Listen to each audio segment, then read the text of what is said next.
Bonjour, everybody. Hi, this is Neshi Locox, and you are watching Star Nations Radio Network, and you are actually watching live stream the Mystery School with our co-hosts here, Ortrun and Carl Franklin.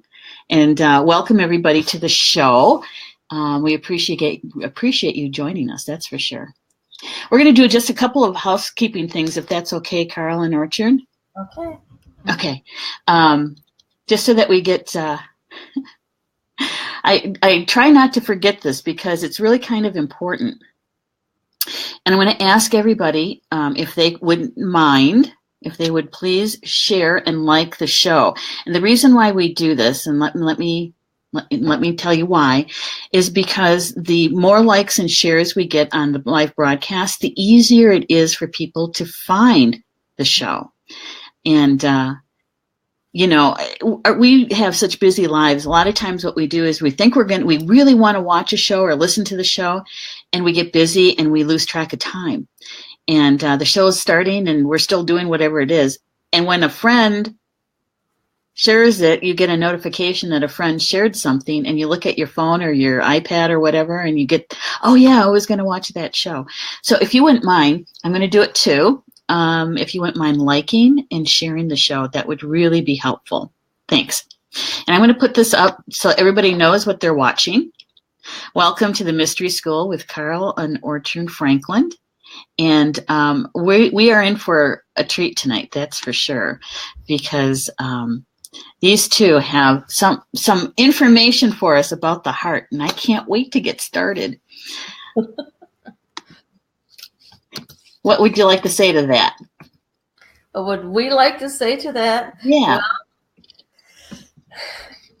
Well, because I come more from the Egyptian frame of thinking and understanding, actually having grown into that way of thinking, is that Carl and I were speaking about it just a little bit earlier, and we were speaking about the hearts, that there is the physical heart, and then of course there is the heart, the one that is of the emotions and feelings, and what I call that is more the worldly heart. It's the heart that's connected to the chakras that are focusing more and being grounded into the earth plane. Mm-hmm. And then there's the high heart. So the high heart is the heart that's more connected then to the cosmic realm or the divine realm. Mm-hmm.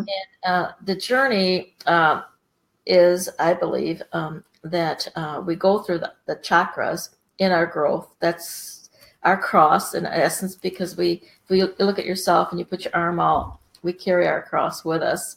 Mm-hmm. And the earthly chakras sometimes can cause us lots of challenge and so on. But when we get to that part where your arms go out, that's the decision-making factor. Okay, are we going to now stay in this part of the heart? I'm going to say into more of the physical heart and move back and go through, and return back to the earth and experience those levels of the heart, or am I going to move up into the high heart, which then gives me a totally different perspective of what life, both earth and of the cosmos, are all about.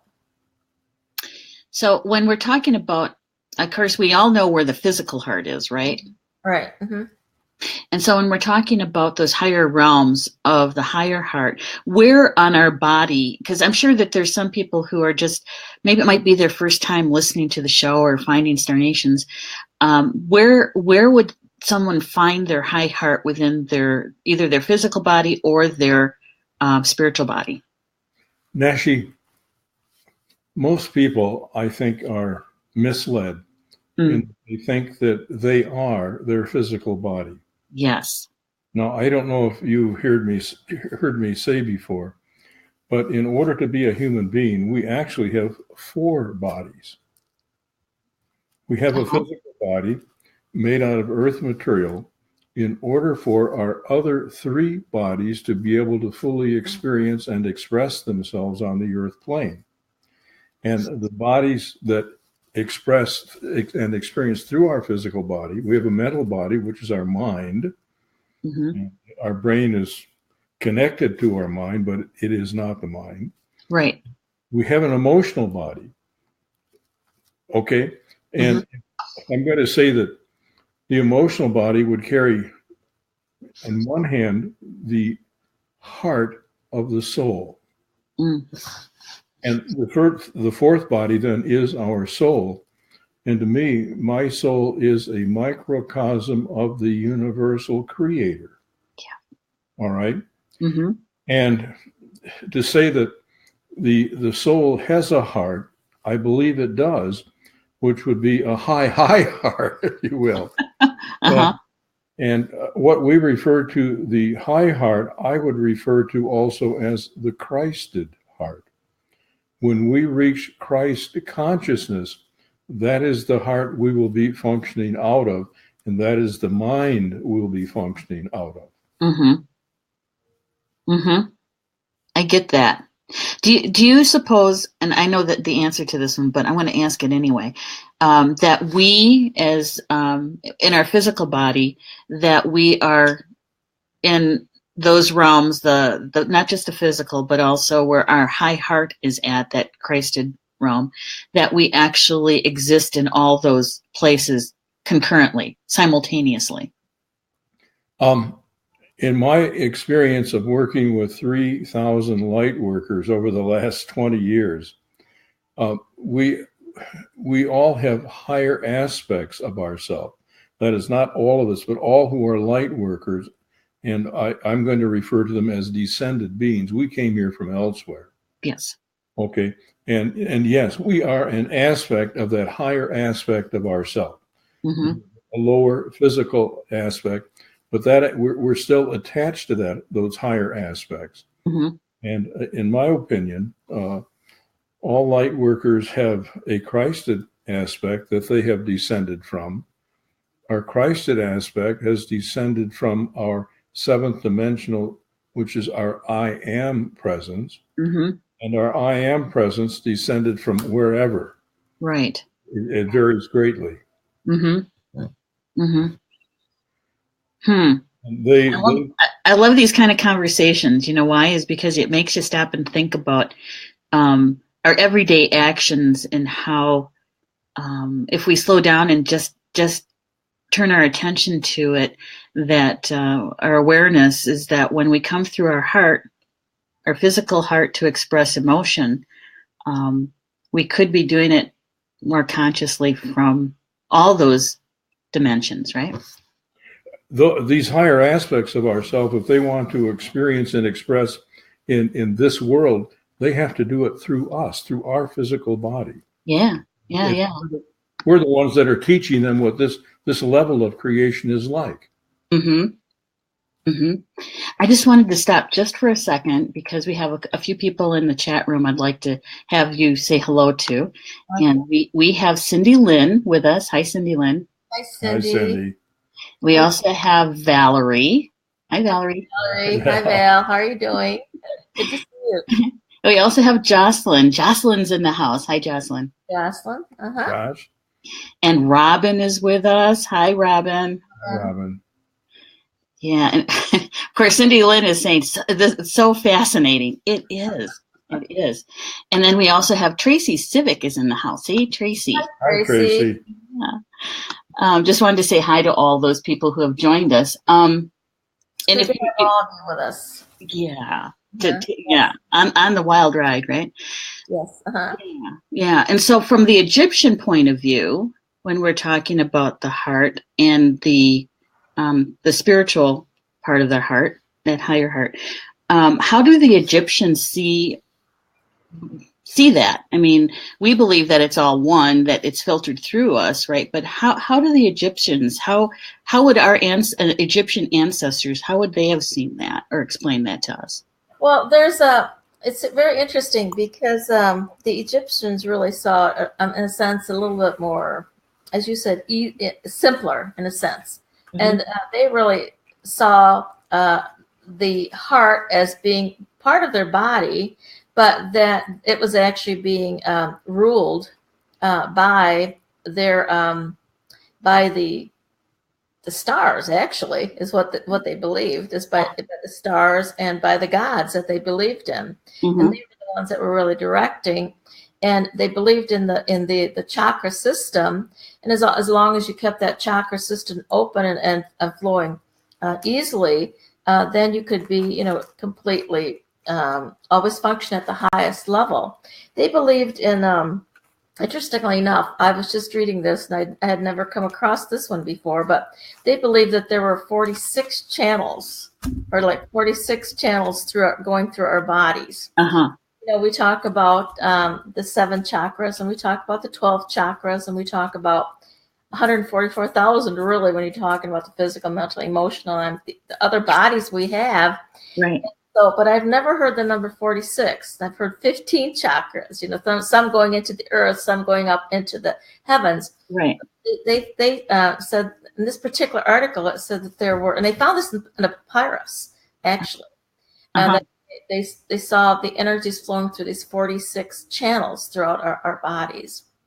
They also believe, though, that the heart was part of the soul. So in that regard, I believe that they actually saw it on a higher perspective than what this first one that I explained, is saying.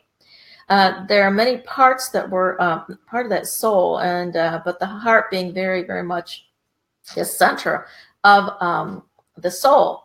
And when you look at pictures, oftentimes papyrus of Isis, she will have on top of her head, she'll have a chair. Yeah. And that chair actually represents the seat of the soul, because she represents the heart. She's the heart, the representative of the heart of love. Uh-huh.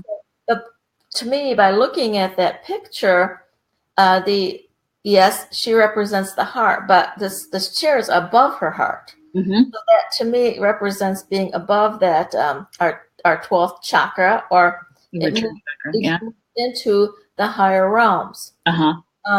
So they believe it is, the seat of the soul. It is the center of all that we are. Mm-hmm. And from that, there are all those different parts of us that are actually rotating, around us, such as our spiritual body, like the Ba and the Ka, Yeah. and even our name is very much part of our soul also, because the name that we bring in, but it all flows through that center of our being. It's the stairway also to our divine mind. Now, I spoke earlier about, the path and walking up through the chakras and getting to that heart center, and then making that decision of either going back and experiencing the earthly parts, or choosing to go up into higher realms. Well, again, I think that seat shows that. That's what that represents. You can go so far. Mm-hmm. And also, so I feel that it is also the entrance, that connection. We have to go through the heart in order to be able to go up into that higher mind. Mm-hmm. So, Mm-hmm. and the pyramid would show that too. You go into the Queen's Chamber first, which is that place of love, and then you go up the Galleria, and you go up into the King's Chamber, which represents the divine mind. But in order for the energies, for us to bring those energies down, those have to be connected. Mm-hmm. But so you can't really, we think sometimes of the mind as the brain, but this is beyond the brain, Right? Because that stairway, that connection is beyond the brain. It goes into the divine mind, and that's really what the King's Chamber represents. Is that, but you go through the heart. If we are physically here, moving back, because as Carl said, we're descending beings, Right. and so we came down, and even anyone that's had come up through the evolutionary path, they would go this path of moving through the different chakras, Mm-hmm. and then getting into that space of the divine heart. Right. Then going on and connecting and being able to expand in consciousness. Because as long as you're just going to it's not but going to the heart that's associated with the earth, it's more of a cycle that you're in. Mm-hmm. And the things are quite narrow. I'm going to say that it's a little bit more of a box. Okay. Once you move into the high heart, and the high heart is actually the way that we speak of it nowadays is located, and it's located in the thymus area, Mm-hmm. where the heart of love is just below it. Right. Yeah. So when you move into that, like Carl called it, he called it the Christed heart. Yeah. Call it that because it's that heart that's expansive and it's all embracing and all uniting. Mm-hmm. He and I were talking about that a little bit earlier today, and he asked me what I thought the high heart was, and I said, well, I believe that there's that earthly heart, which is the love of family, the love of trees, the love of anything, pets. I'd heard once that the Chinese have like 122 different terms for love, because love is, in a sense, is descriptive. Mm-hmm. From that perspective. But when you move into that high heart, that the Christed heart, there's really not.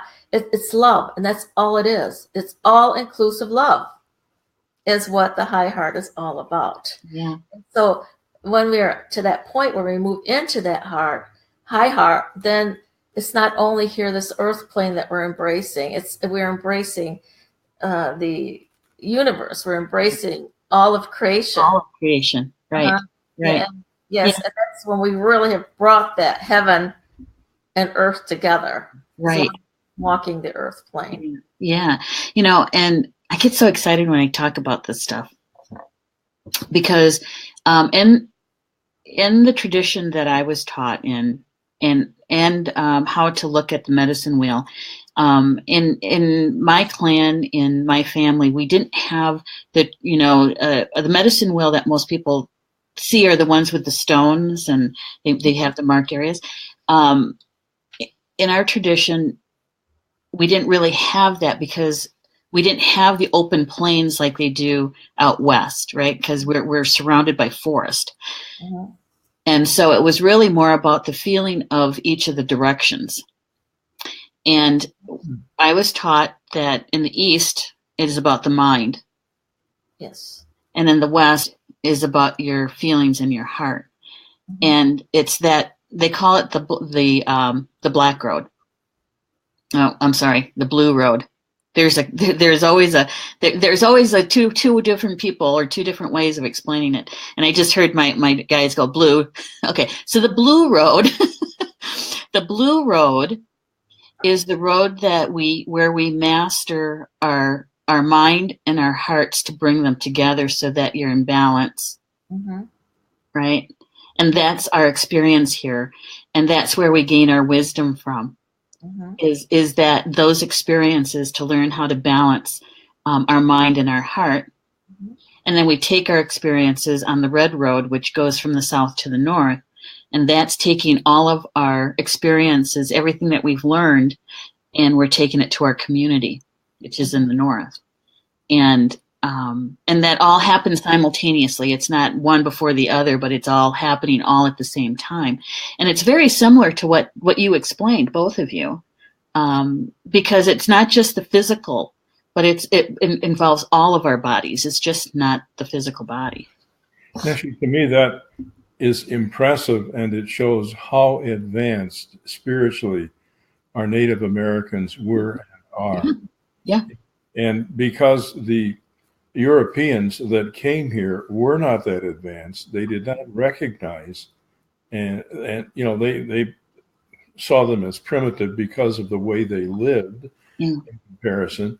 But in terms of, I'm going to say, their spirituality, they were hundreds of years ahead of the Europeans.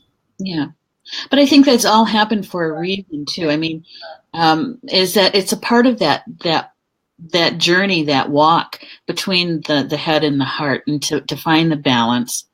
And I think that's why so many people are attracted to more indigenous belief systems, because they're searching for that path, right? They're searching for that balance, and to be able to exist not just from their physical heart, but from their spiritual higher heart.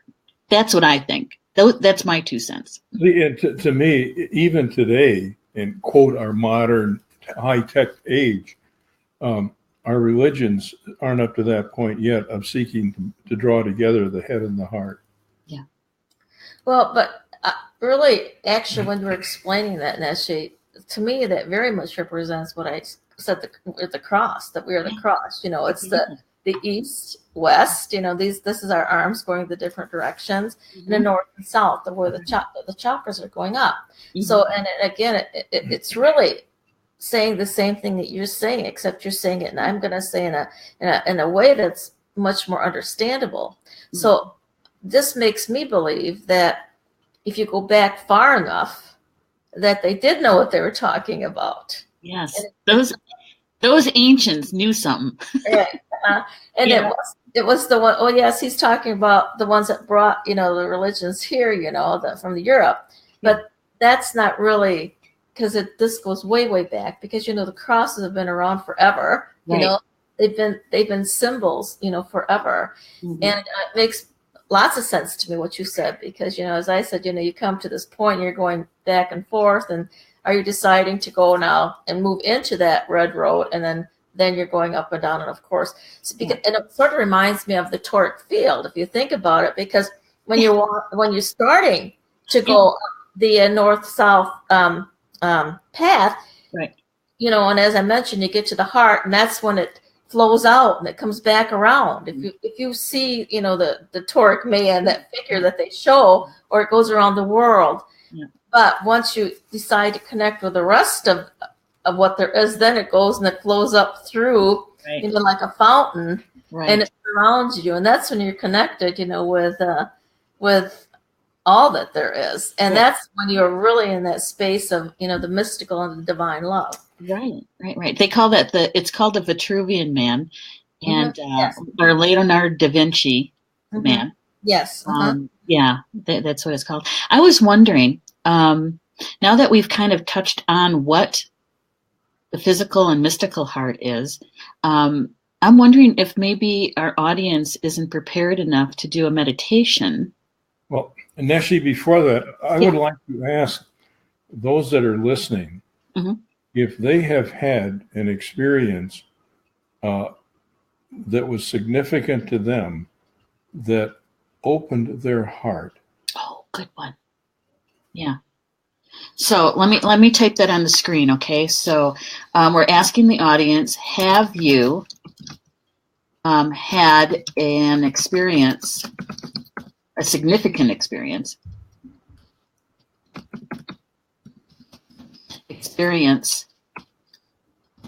that opened your heart? Okay. You would like them to share that if they would. I would love to hear it. But in the meantime, while they're thinking about that, I'd really like to have Carl share his experience. Okay. Can I lead in on this thing? Yes, please do. Okay. Years and years ago, this was in 1987, I went a trip to Egypt.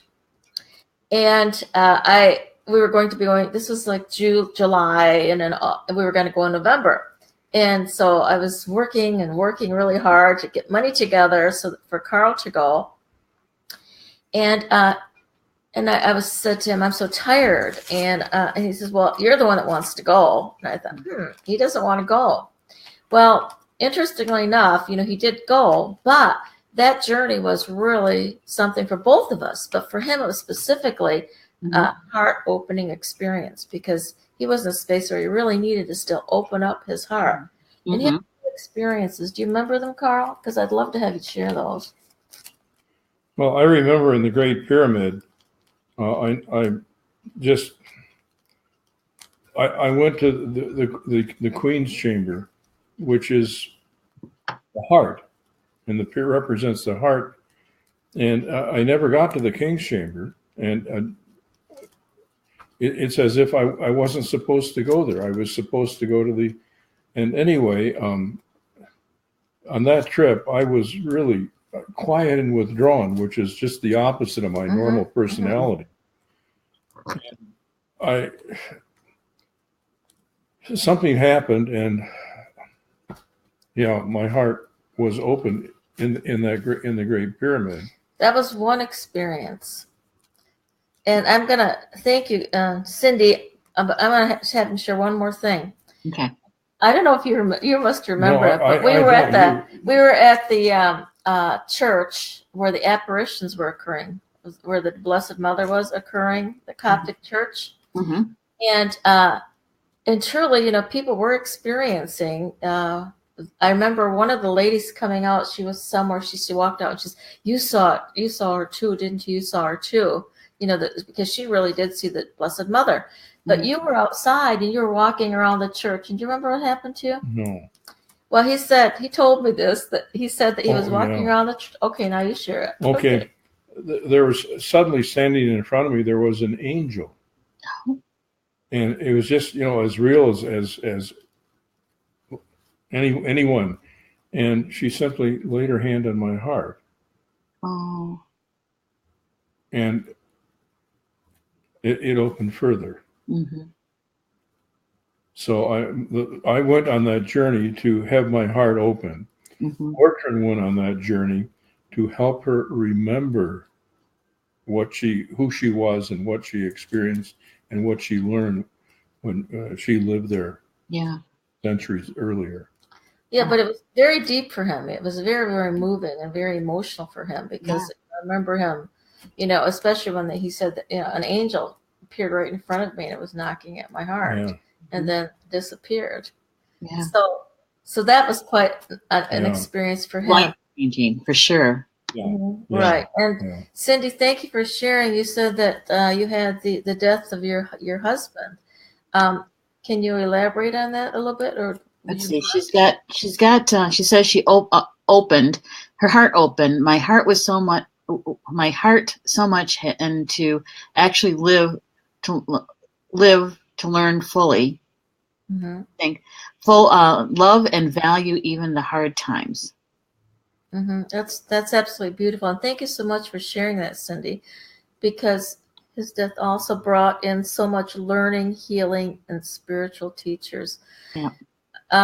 Do you feel, Cindy, that occurred for that to happen, and that he was actually still one of your guides once he left the earth plane?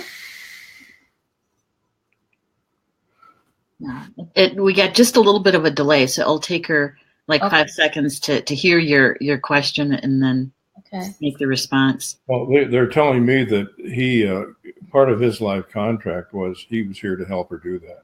Oh, yeah. And there was a karmic relationship, and that's how I'm going to say, balanced out the karma. Yeah. Such a loving gift. She says, I do. She does. I do. Yeah. Yes. Thank you, Cindy. That's really beautiful. Thank you so much for sharing. Yeah. That is something, you know, I think that many people experience that significant something, and sometimes they might not recognize it as such until after some time has passed and they have that 20/20 vision behind them, right? That they say, oh yeah, that's why that happened. That happens often. That happened much on that trip that we took to Egypt, you know, also, because even now I feel that things that I experienced there, they had a deeper meaning now. They were extremely meaningful, but as time has gone on, it's been even more and more meaningful because there's more depth to it. Now, Nessie, another experience that's just it's very, very vivid in my mind. Yeah, I had a dog that I just dearly, dearly loved, and her name was Star, and we were almost inseparable. And when she died, I took her to the vet to have her put down, and I was so emotionally upset that I forgot to pay the vet. But I still feel the presence of Star around me, and I know that when I go to the other side, one of the first ones to greet me there is going to be a beautiful Star. Yeah. And you know, and he's not very emotional. No. This is what's so interesting. It's very rare that he moves into his emotions. So for him to have gotten that, you know, touched by Star, it was just a really amazing to me. And I'm sure she came to help me get in touch with my emotions. Right. Yeah. They do that, don't they? Yes. They really do, because their love is unconditional.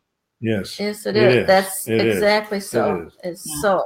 They don't care if you had a bad day, they're going to love you anyway. Yeah. They don't care if you had a really good day, they're going to love you anyway. You know? And one of the things I love about being around children is they're so uninhibited. If they feel it, they're going to express it. There's not a barrier up there at all. Yeah. And I love that. Yeah. Especially when the things they're expressing is, at Santa, so much joy. Mm-hmm. Mm-hmm. Yeah.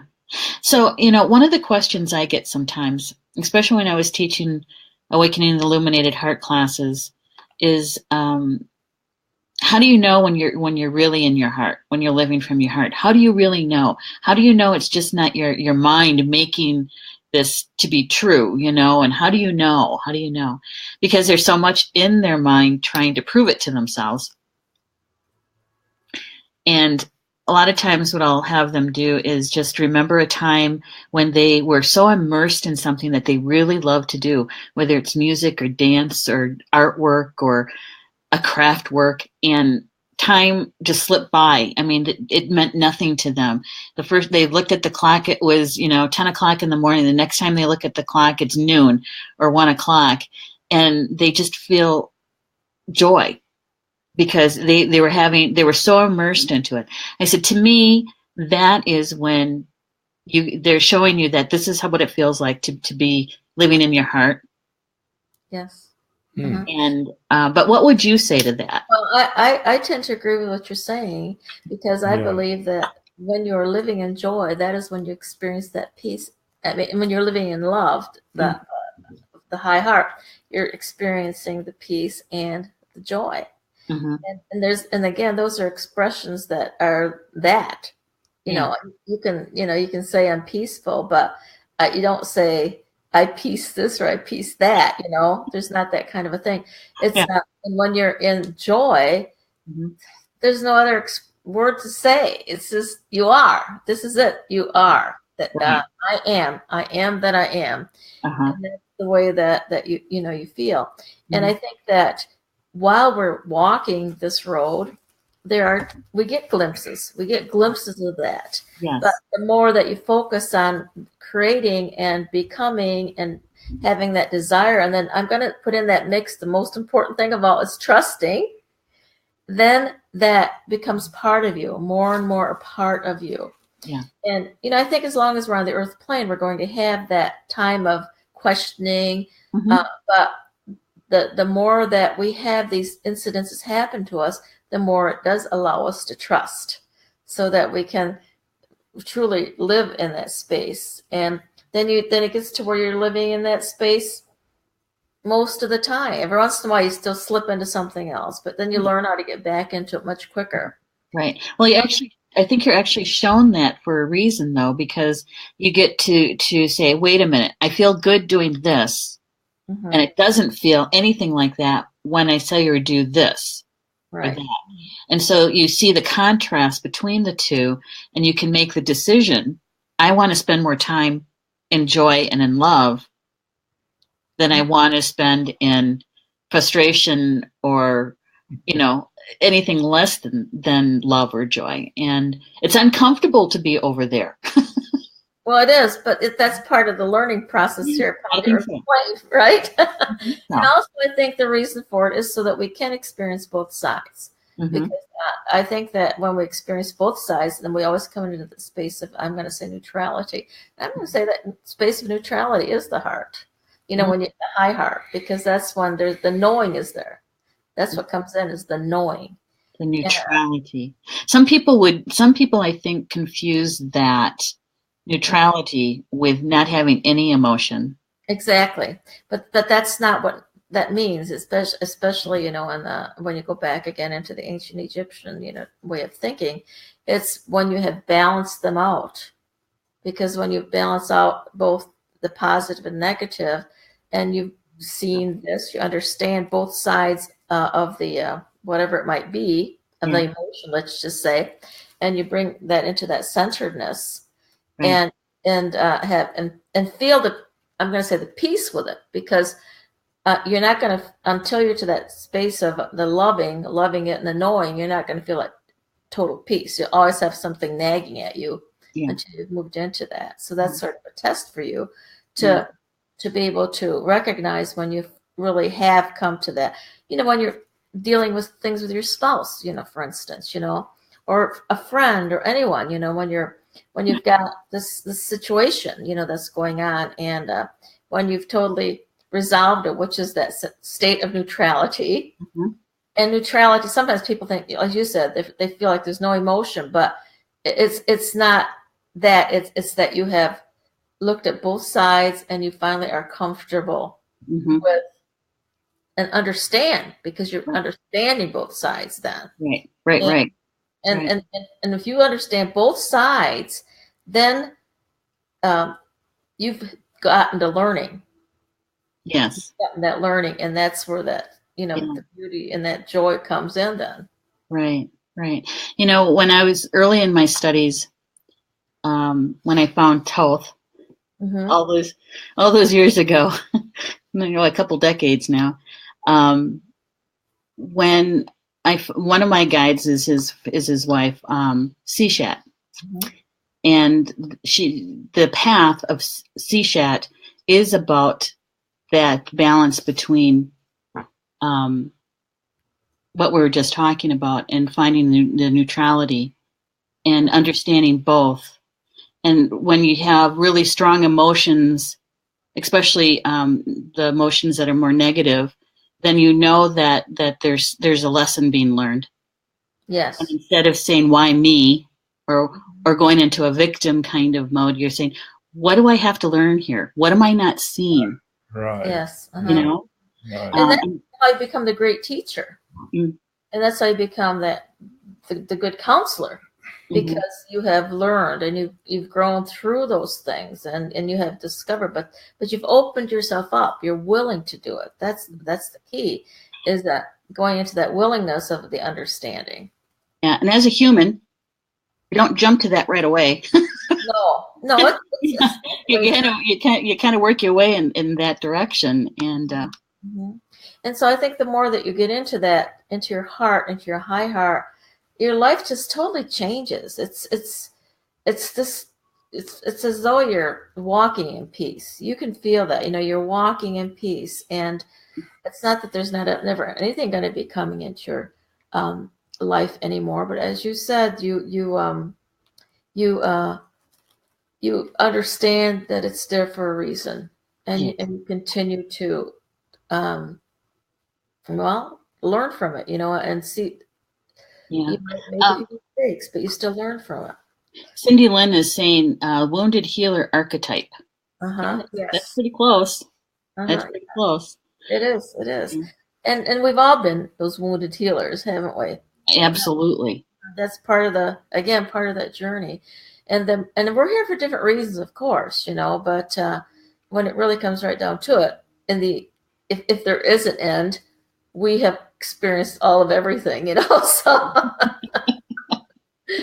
and learned all of everything. And then I guess you go back into the heart and mind of the creator, and then there'll be something again new for us to go and explore, right? Yeah, exactly. And that's the experience, right? To experience it, and um, I But mean, if we believe that we are a spark of the creator, and that the creator is experiencing this experience through us, to me that makes sense. And why would the creator end something, completely end it, rather than calling us back home and saying, okay, tell me, right, show me, let's talk about this. let's let's add it to everyone else's experience, right? well, And it's then get the collective consciousness. So exactly, and I feel that everything we experience becomes part of the akashic record of the planet, but it also becomes the akasha of the universe, and the divine. right. Because, there's always that in breath, out breath. Mm. The creator is always expanding, Uh-huh. wanting to learn and become more. And I love what Carl says about the creator of the planet or the universe or whatever, according to what the Urantia book says. Well, this isn't the Urantia book, Okay. but my feeling is that the entire universe, and according to the astrophysicist, just the number of suns in our universe, they said it would take a number plus 23 zeros. That's a lot. Okay. And when you consider that most of those suns would have planets around them, they would have solar systems. Wow, it's mind-boggling. But to me, the entire universe is the body of the Creator. Yeah. So the Creator is omnipresent and functioning at, again, according to the astrophysicists, they say that they've mathematically proven that the universe can only exist in its present form if it has 11 different levels or dimensions or densities. And within each of those are sub-densities too. Right. All right. So we can only see a small portion of it. The rest that they call dark matter, dark energy. Yeah. It's all one Creator. And this is I'm writing a book, Nashi. You are. Yes, yes. And in the chapter on creation, this is what I think happened. The Urantia book says there were energy workers collecting and massaging and adjusting and balancing energy for an extended period of time, probably tens or hundreds of millions of years. And when the energy was ready, a Creator's Son came and he designed the universe. And what the science calls the Big Bang theory, what happened is at that instant, the Creator downloaded his consciousness into all of that energy that then became and is the universe. Right. So the universe is the Creator expressing and experiencing itself. Right. And because where the Creator came from, there was only perfection. The Creator wanted a universe that was an expansion of perfection. Perfection is there's no improvement. Right. It's static. So he created a universe of duality, and thus we have the duality of fear and love as an example. All right. But governing and also built into the universe is free will. Everything has consciousness. Everything has free will. And there is the Creator is not trying to control or manipulate this at all. The only control is the Creator embedded in it the law of cause and effect. You can never escape the consequences of your thoughts, words, feelings, and actions. Right. Okay? Yeah. It's beautiful. But all of that is that mystical love if you stop and think about it. Yeah. Because it all comes from the heart and mind of the Creator. Yeah. So, and what is that? That's the divine love of the divine Father and Mother, God, so. That's right. That's right. Jacqueline has a comment here I'd like to share with you. She says, so happy I tuned in. Seems like my experience of today was trying to teach me to find the neutrality in certain moments. Thank you for sharing. Thank you. Thank you so much. I'm glad Thank you, Jacqueline. people. Yes. Yes. Yeah. That's why we're here. Thank you, Jacqueline, for sharing that, because what we share on these shows, we're hoping that people will be able to use the information in a positive way in their life, in their everyday life, and so that you can experience your life as fully as possible, right? Yes. Yeah. You wanted a closing meditation? Well, yeah. When Ortrun and I were talking the other day, I asked if she was going to continue doing her meditations during the show, and I was kind of hoping so. And so we do have, let me check the time. We do have time. We have about 15 minutes or so. I think that'll be good. Okay. I'd like to share one last thought before you go into that. Okay. I believe that the entire universe is a classroom, and we are the students. Yeah. And we are an aspect of the Creator, and the Creator is, in fact, learning and expressing through us. And I think here on planet Earth, the level that the earth is at and the level that humanity is at, the highest lesson that we can learn here is becoming one with our soul. And the soul, to me, is a microcosm of our universal creator. And when we do that, we no longer need to come back here. We may if we choose, but we're then free to move on to higher experiences too. And isn't that the motivation to really study and apply it to your own life, and to do all the healings we possibly can heal, so that we can live our lives through our hearts, right? That's motivation. Yeah. Yes, it is. And the basis, I think, of the Creator and what the Creator has done is love. Yeah. Well, is that, even Jesus came to bring love, right? Yeah. So Yeah.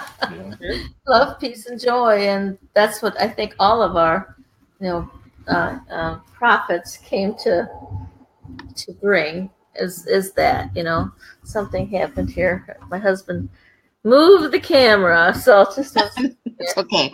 That's all right. Would you like to go into your meditation now? Yes. So we can do that. So take your time. Take whatever you need. Okay. Well, just allow yourself to become still and take a deep breath. And begin to sense the presence of your divine ones, your spirit family, as they surround you, as they come ever closer and closer to you. Sense their touch, their loving embrace, as you are being surrounded and filled with light and love and peace and joy, where only that which is of the highest essence can dwell. And as you take now another deep breath, begin to allow yourself to focus within, going within to that space that is unafraid within you, that space where you commune with the I am of your being. As you're entering into this holy of holies, look around. What is it that you see? Is it a beautiful chamber of light? Or is it a chapel in the woods?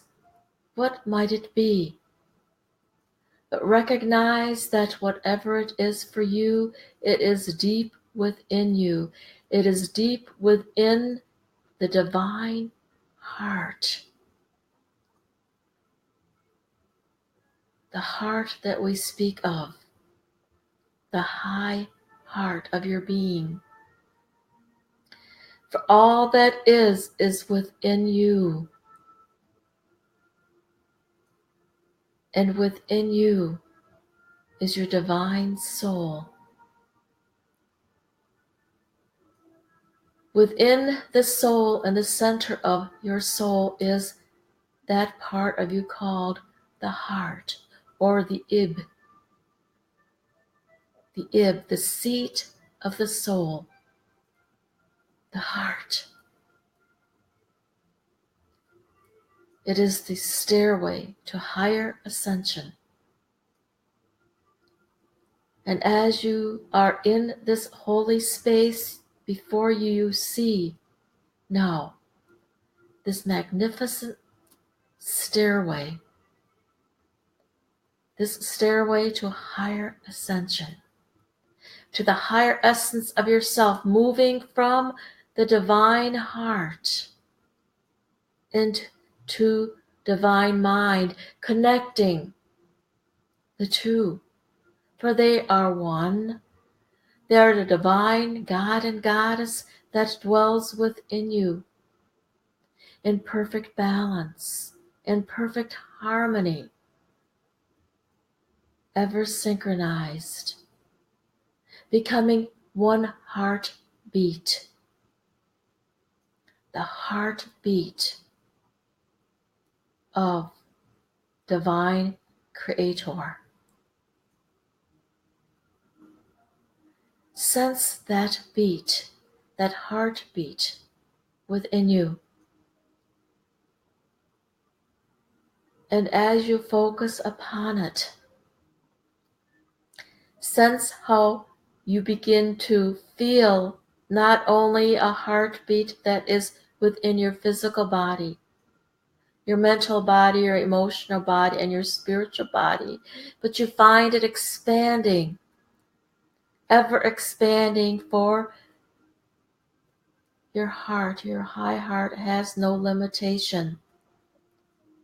And this heartbeat becomes the heartbeat of our galaxy.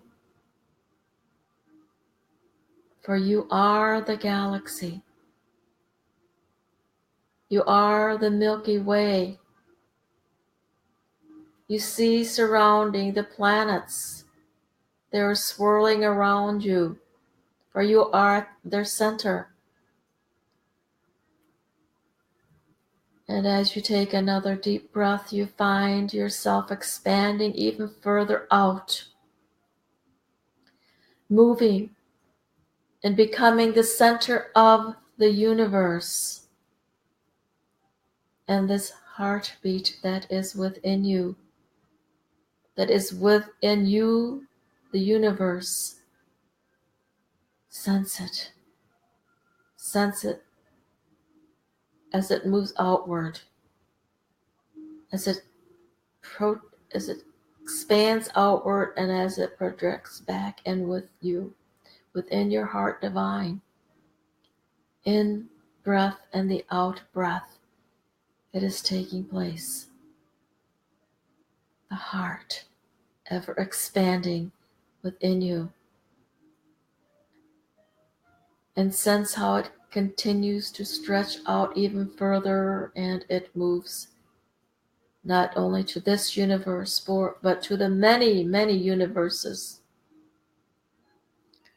For they too are within you. For you are the microcosm of the macrocosm. Your divine light, your divine love, peace and joy, the gifts of spirit, the gifts that flow so gently and easily from your heart. And taking yet another deep breath, and it seems as though your heartbeat now reaches all of creation, all that there is. For this is all a part of you. For it is love that expands. Breathe it in. Breathe it out. Experience. Experience the all. Experience the unity, the oneness, the truth of all that you are.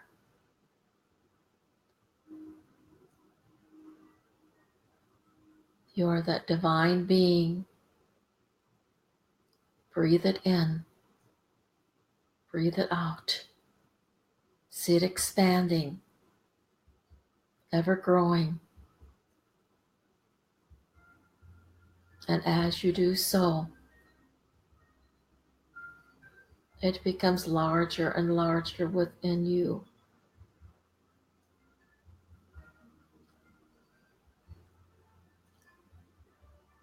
Stay there for a moment.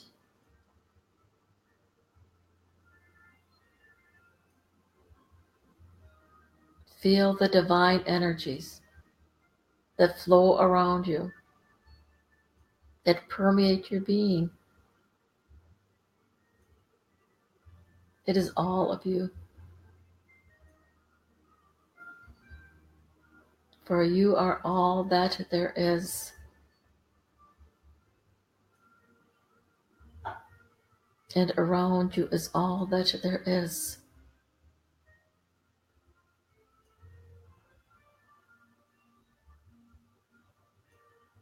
Sense the many different energy vibrations and sense the different vibrations of love that come with it.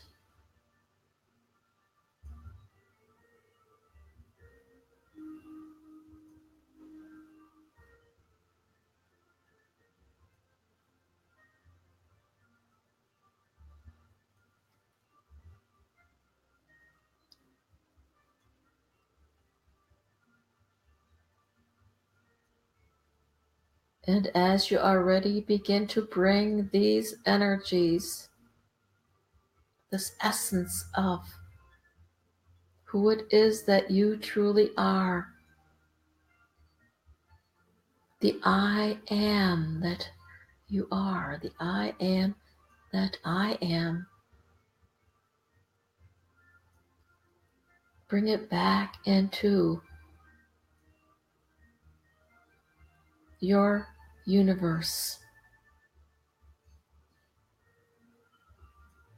Bring back these gifts of love and peace and joy. The gentle music that was playing. The beings of light that came to be with you. The angels, the masters, the guides. All those that are part of who it is that you are. They choose to return with you. And as you begin to come back into your physical body, you bring each and every one of them and each sound vibration and each color vibration. You bring them all back with you with a greater understanding, with knowing who it is that you truly are, and that all is within you, and that there is no separation. And as you begin to sense your feet back on the ground, upon the planet, sense these energies as they are part of you. And as you share them with Grandmother Earth,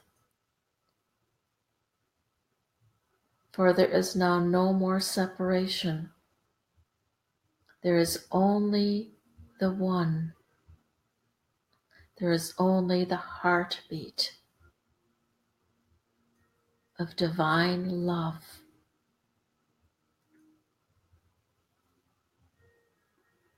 Experience this energy as it radiates from the planet to you.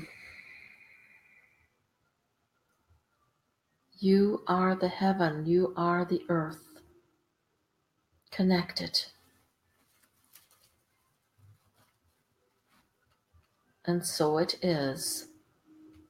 So it is. And so it shall forever be.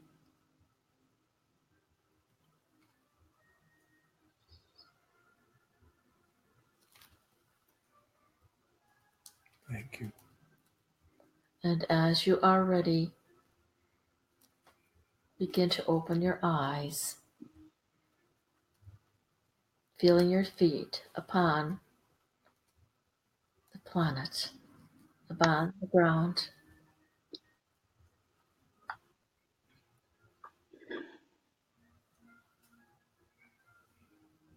Wow.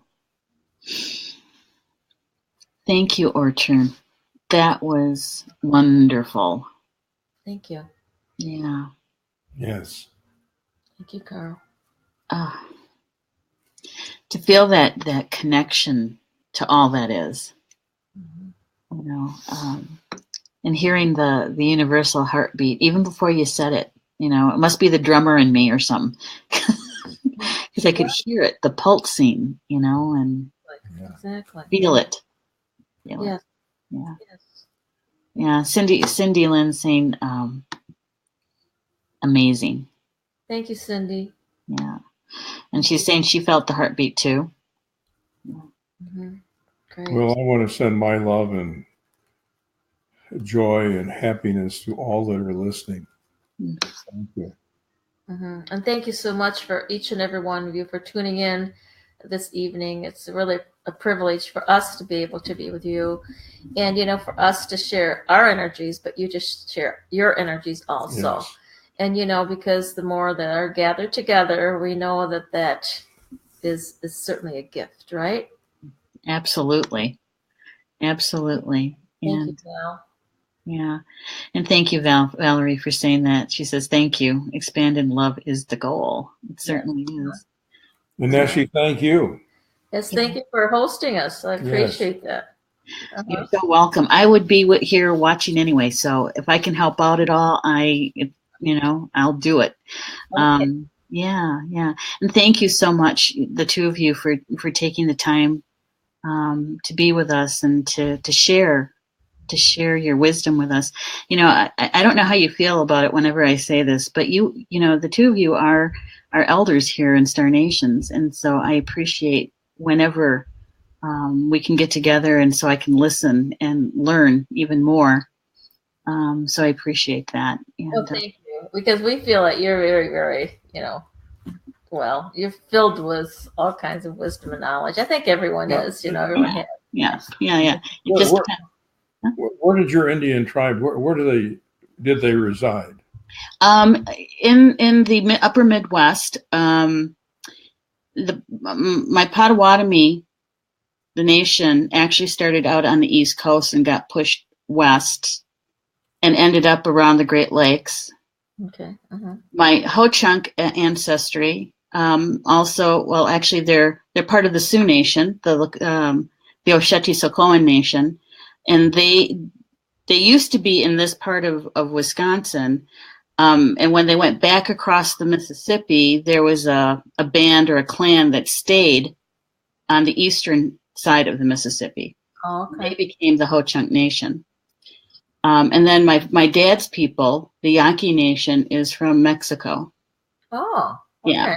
So, so I also have some French Canadian. So wherever they came from, they came from the north. This boy's got Mohawk, believe it or not. Yeah. Really? Yes. Uh-huh. Yeah. A part of the Haudenosaunee. Well, one of his ancestors married the daughter of one of the chiefs in the Albany, New York area. He was on the ship that they bought Manhattan from the Indians, and he ended up being an ambassador between the settlers and the Indians, and ended up marrying an Indian chief's daughter. Yeah. Well, the Mohawk Nation was well known for its fierceness and its. They were the enforcers. They of the Haudenosaunee nations. That's the Iroquois Nation. They're part of the Iroquois Nation, right? And they had this confederacy, and it was actually based on peace. Mm-hmm. But they believed that peace, to get to that point, you have to go. The warriors have to go through the House of Peace to do that. And the Mohawk were actually the enforcers. They were the protectors. They were the ones. They were very fierce people, but they needed to be, to enforce the peace.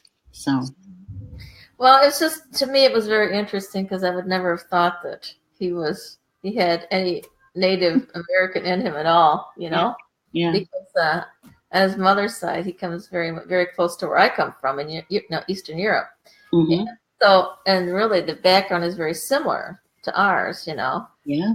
Then to find out that, because the story was always that there was a Hollandish princess involved. Well, it was a Hollander that came here that ended up marrying this chief's daughter. So that was the princess, I think, that they were talking about. Yeah. Well, I always knew there was something about you, Carl. Yeah.